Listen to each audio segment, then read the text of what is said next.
Olá pessoal, atualizando as publicações sobre o Tesouro Direto, nós tivemos em 25 de agosto a publicação de dois arquivos, o ranking das instituições financeiras, que está aqui.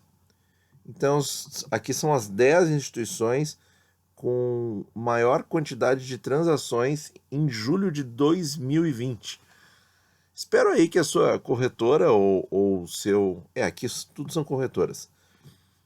Ou a corretora atrelada ao seu banco de investimento esteja aqui contemplado na lista, porque com certeza essas instituições aqui são muito sólidas até pela posição de mercado que elas detêm.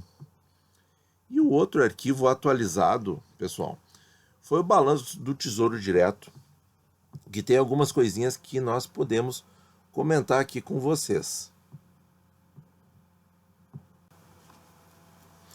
Então aqui, quanto às vendas em julho, isso também saiu dia 25 de agosto. Em julho, vejam que o Tesouro Selic continua firme e forte aí, com quase a metade de todas as vendas de títulos no Tesouro Direto, mesmo com a taxa em níveis históricos os mais baixos, ele continua tendo, não tem como deixar de ser, né, gente, esse papel aí de trazer a não variação para a carteira, trazer ser um papel que segura a volatilidade da carteira. Me chama a atenção também que a porção de prefixados está sensivelmente maior do que nos últimos tempos. 21,3% costumava ficar em torno de 15%. E os indexados à inflação em torno de 30%. Eu acredito que o pessoal aqui do canal, como está sempre ligado aí nas formas mais interessantes ou um pouco diferentes, um pouco fora do habitual de investir no Tesouro Direto, eu acredito que o pessoal aqui do canal deve ter uma parcela bem diferente disso aqui. Eu, por exemplo, tenho 90% em Tesouro IPCA e 10% em prefixados sem ter Tesouro Selic, gente, tá? A minha carteira já está assim há quase 1 ano e meio e eu tô feliz, tá? Tô dormindo tranquilo. Muito bem. Vamos ver aqui os outros dados.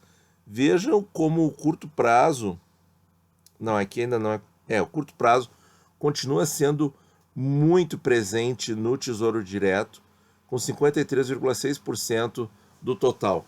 E aí a gente vai pensar em curto prazo de 1 a 5 anos, gente.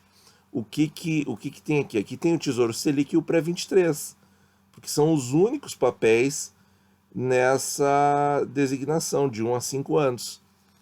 Porque eles estão falando em vendas, né? Eles não estão falando em papéis mantidos pelas pessoas. Se tivesse papéis mantidos pelas pessoas, teria o Tesouro IPCA mais 24, mas não é isso que eles estão informando.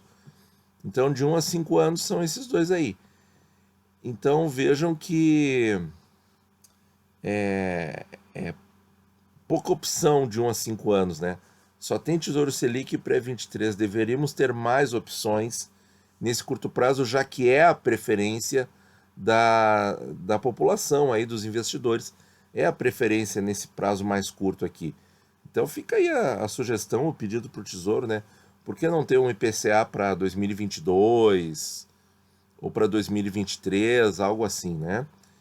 Entre 5 e 10 anos, 20%, que aí, de novo, nós temos poucas opções, nós temos o IPCA 26 e o Pré-26, e acima de 10 anos, 26%, eu acredito que isso aqui, 26% é um pouquinho maior que os 20% de 5 a 10 anos, porque aqui nós temos muito mais opções, né? Nós temos o Pré-31, nós temos o IPCA 35, 45, todos os IPCAs pagadores de juros. Então, quer dizer, se você quer ter um fluxo na sua carteira atrelado ao IPCA, o único jeito é com IPCA longo. Não temos opção de IPCA curto ou prazo médio pagando juros. Então, esses prazos com certeza seriam diferentes, pessoal, se o Tesouro ofertasse mais opções. Quanto aos valores, aqui nós vemos a confirmação de que aquele corte da taxa B3 para investimentos até R$ 10.000 no Tesouro Selic beneficiam a maioria dos investidores, porque a imensa maioria faz aí a faixa de aplicação até R$ 1.000, quase 70%. Então, realmente, é isso aí, tá, gente? O que mais aqui, ó? O estoque, então, o que ainda tem disponível, então, Tesouro Prefixado, ainda tem, o Tesouro IPCA+, é o que tem mais, então, o Tesouro tá, vamos ver, Tesouro Selic tem bastante também, 32% do estoque, então, assim, ó, não tem, não tem perigo nenhum de um dia a gente pensar assim, eu quero comprar tal título no Tesouro e chego lá e não tem. Não, isso aí não existe, tá, gente? A única coisa que acontece é que eles tiram do rol com 4 dias de antecedência os tesouros que pagam juros para efetuar a operacionalidade disso aí. Aqui, pessoal, 1.300.000 investidores no Tesouro Direto, com aumento de 26.000 novos investidores. A curva continua francamente ascendente. Isso é muito legal.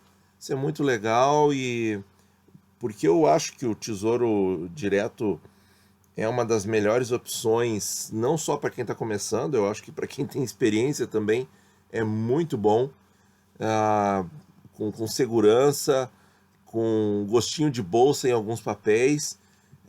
Eu não vejo por que esse número parar de aumentar e eu fico bem satisfeito com isso aqui. Na questão da idade, chama atenção que quase um terço aí é do pessoal de 16 a 25 anos, né? Tenho a impressão que o número de mulheres está aumentando, espero que aumente mais. E é isso. Vamos ver o que mais. A rentabilidade.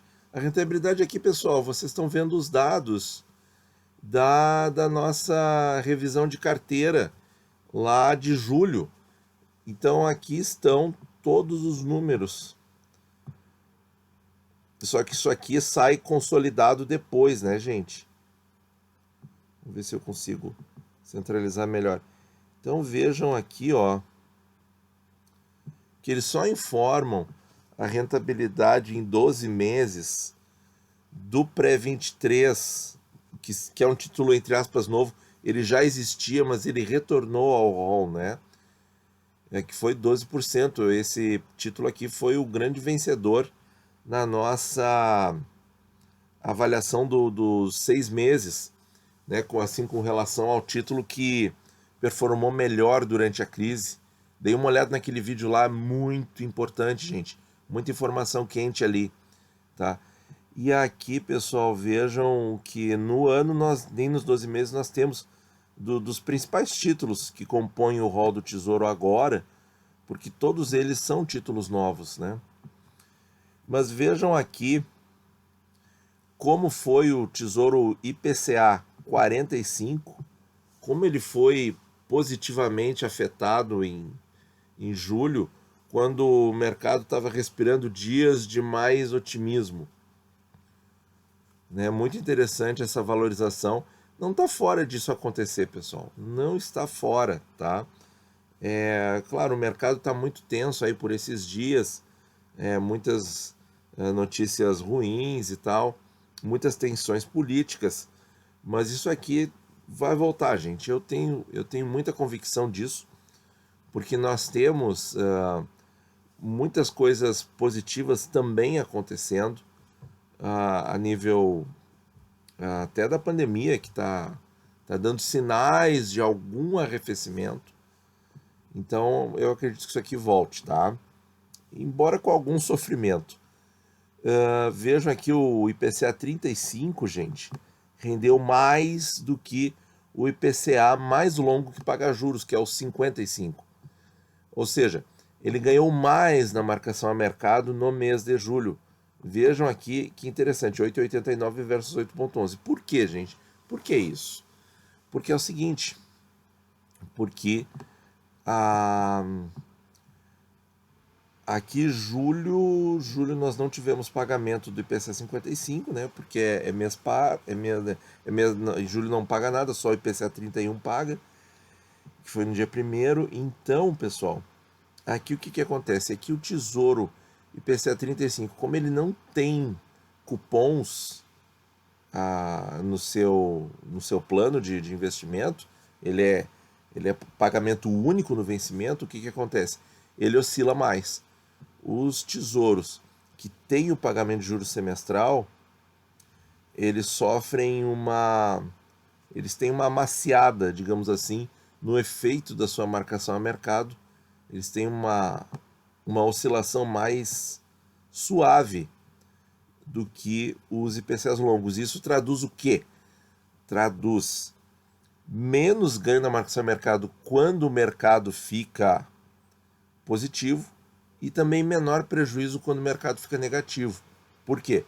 Porque aquele cupom semestral vai dar uma segurada na oscilação, tá? Então vejam como, apesar de tão longos, como é interessante esse grupo de papéis aqui para dar uma segurada nas oscilações da carteira, já que o Tesouro Selic está tão assim, baixa a sua rentabilidade. Não que um Tesouro IPCA com juros semestral vá fazer o papel do Tesouro Selic, porque não tem como fazer esse papel com tanto prazo, né, como eles têm. Eles vão oscilar intensamente, mas eles vão oscilar menos do que o 35 e o 45. Por quê? Porque eles pagam juros mesmo, alguns deles, o 40 e o 55, tendo mais prazo. E a gente vê isso no efeito até do lucro deles quando tem um mês positivo na marcação do mercado. Aí é o seguinte, aí o IPCA 45, que por umas pessoas, ele é simplesmente o mais amado, por outras ele é o mais odiado. Porque, olha só, veja a diferença, é quase o dobro do 35 e do 55 que ele lucrou em julho. Mas vocês estão vendo no mês de agosto, a gente vai ter isso depois, para mostrar para vocês, ele vai derreter. Por quê? Porque ele é o papel que mais oscila. E aí nós sempre dizemos aqui, ele é muito bom em termos de ganho na marcação do mercado, ele é muito bom em termos de acumulação para ter efeito de juro composto, mas ele vai te dar mais dor de cabeça, porque quando volta, ele sempre é o mais negativo e sempre é o mais positivo. Então o investidor ele tem que ter muito jogo psicológico para ter uma posição grande nesse papel, tá, gente? Tem que ter bastante vivência mesmo da marcação a mercado para não perder o sono com as oscilações da carteira, porque isso aqui não se repete, tá? Isso é que a gente também tem que entender. Números tão positivos assim não é assim toda hora que acontece, vai ser em alguns períodos que vai acontecer isso aqui, e aí a gente tem que estar preparado sempre para a onda da maré, para o andamento da maré, digamos assim. Certo, pessoal? Muito obrigado por ouvir, bons investimentos a todos.